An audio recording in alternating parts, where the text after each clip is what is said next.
Hello guys! Welcome back sa aking channel, Team Pakapoy. Content natin ngayon guys ay gagawa tayo ng abono, carbonized rice hull.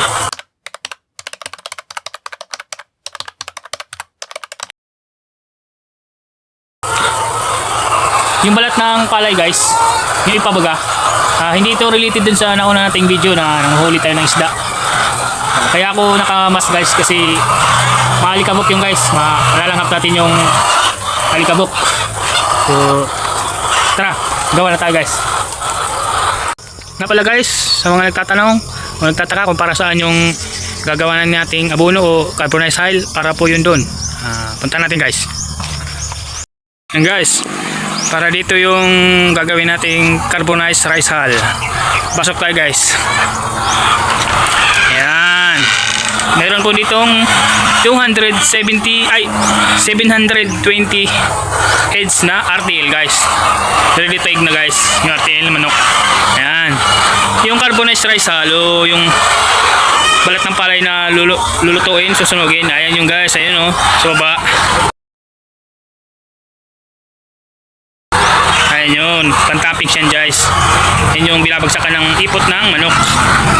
Ayan guys oh. Ayan oh, may itlog pa guys oh. Ayan, para yan dyan yung gagawin nating carbonized rice hull. Ayan po yung ginagamit namin guys, kasi para hindi bunukin yung manok, yung malilit na parang kuto ng manok. Mabisa kasi yan dito sa amin guys na gamit para hindi sila ma-stress, makakapangitlog ng maayos guys. So ayan. Ayan guys oh. Ito naman guys, pag sobrang dami na, pinapala namin yan at binibinta. Nalagay namin sa sako at binibinta. Nabibinta yan guys, maraming nabili niyan.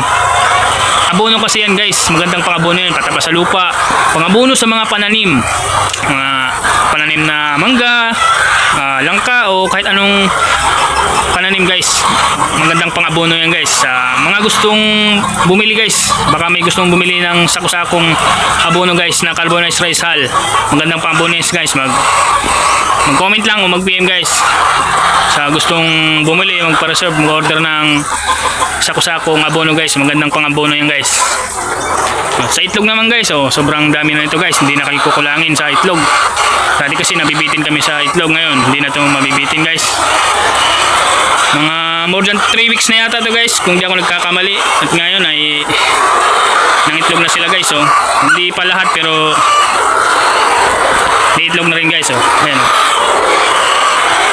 guys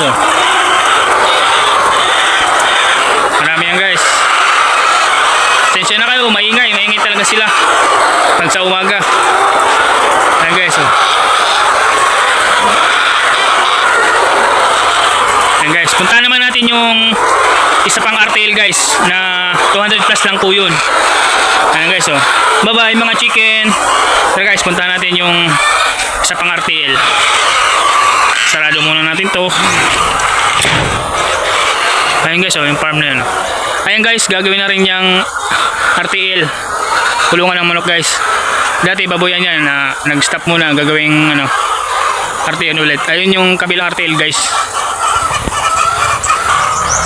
Ayan tara punta natin yung kabilang RTL guys. Nga pala guys, ang may-ari ng farm na to ay pinsan ko. Shoutout sa iyo pinsan. Ang pangalan pala ng farm na to guys ay Parok Farm. Shoutout sa iyo Parok Farm. Kaya Parok ang pangalan to guys kasi maraming parok guys. Ayan yung panlaing guys, ang tawag kasi namin dito Parok. Tagalog niyan laing. Kaya pangalan ng farm na to guys Parok Farm. Tara na guys, punta natin yung isa. Ito naman yung isa pang RTL guys 200 piraso lang po ito. At yung kulungan po nila ay DIY lamang. Kahoy na ikawayan guys. Ayan 200 piraso lang po yan.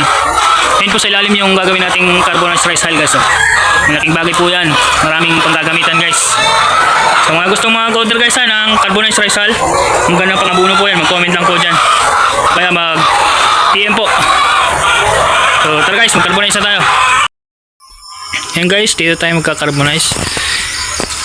Dapat naka-ready na yung gagamitin nating pag-carbonize guys. Ito net screen guys, DIY ko lang to, yung tatlo lang ginawa ko guys, pero pwede namang mahigit pa sa tatlo guys, pero tatlo lang ginawa ko, sapat na yan. Net ay screen, tapos panggatong guys, ayan. Tapos ito ang pandilig ng halaman. Pag naluto na kasi guys, kailangan babasahin yun, maabukas yun pag pinabayaan lang, kaya nga basahin lahat, mainit pati yun. Ito pala, ito guys, oh, parang ganito. Ayan guys, oh, ganito ang magiging resulta guys, oh. Buo-buo pa yan guys. Ayan, kakaunti na lang kasi ang stock namin, may paparating pang RTL na manok na bago, kaya gagawa tayo ng panibago guys. Ayun yung hilaw pa guys, oh. So tara, gawa na tayo.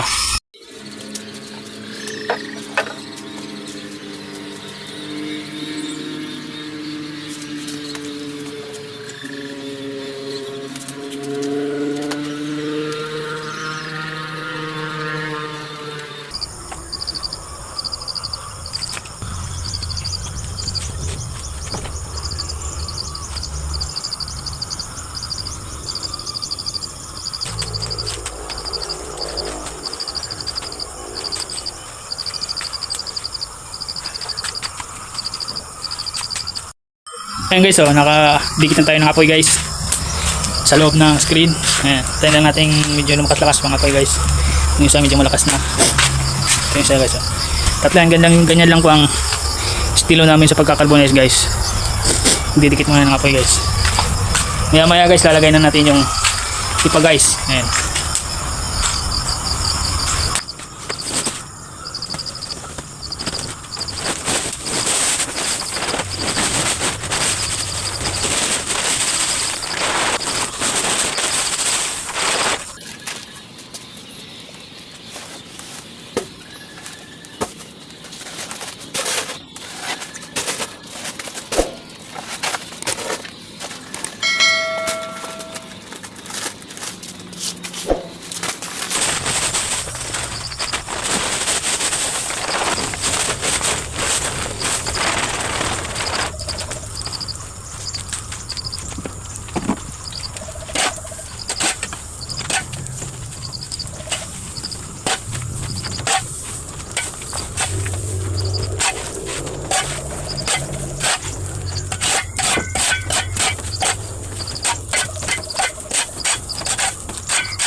Yun guys, oh, ganyan lang po kami mag-carbonize guys.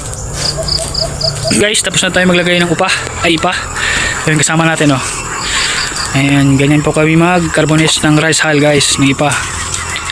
Baka may alam pa kayo guys na mas mabilis na paraan, yung mapapadala kami, o madaling gawin lang guys, comment nyo lang po para gawin po namin kung mapapabilis kami o mapapagaan yung gawa namin guys. Sa ngayon kasi ito lang parang mabilis-bilis na gawin guys pag kakarbonize ng rice hull. Yun guys, so may itim-itim na, takpan lang yan guys.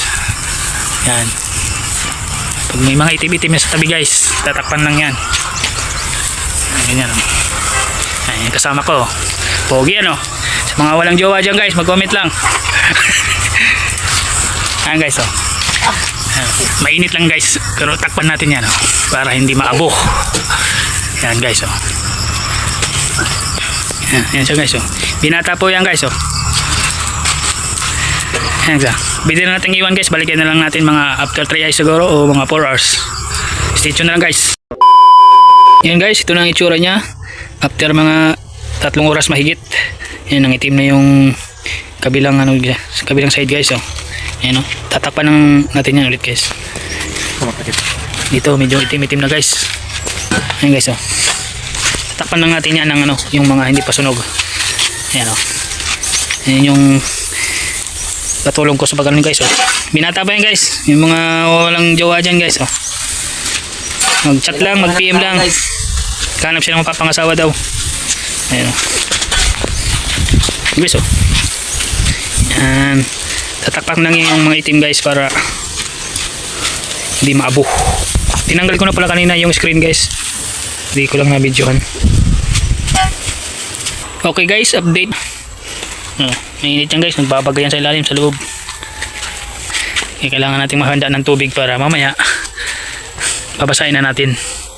Okay guys, ayun, ganyan lang kami mag-carbonize dito sa amin para sa manok, pupo ng manok. Maya guys, balikan natin. Pagbalik natin ay okay na yan. Few inches later. Ayun guys, update sa ginagawa nating carbonized rice hulls guys. Ito na po siya after 8 hours may git. Kulang-kulang 9 hours guys. Ayun na po siya, almost ano na to, okay na yan. 99.1% na yan. Okay na yan guys, pag ganyan. May mga nahiwalay na yung kasama ko guys, kain na tayo no. Nahiwalay niya, basa na yan guys, hindi na yan mainit. Ito mainit ba yan? Mamaya ano, babasahin na lang yan guys. So hanggang dito na lang ang video natin guys, kasi tapos naman na. Babasahin na lang yan guys, this sasako na namin pag nabasa na. Hanggang dito na lang guys ang video natin. Huwag pong kalimutan mag-subscribe. Paalam, bye bye.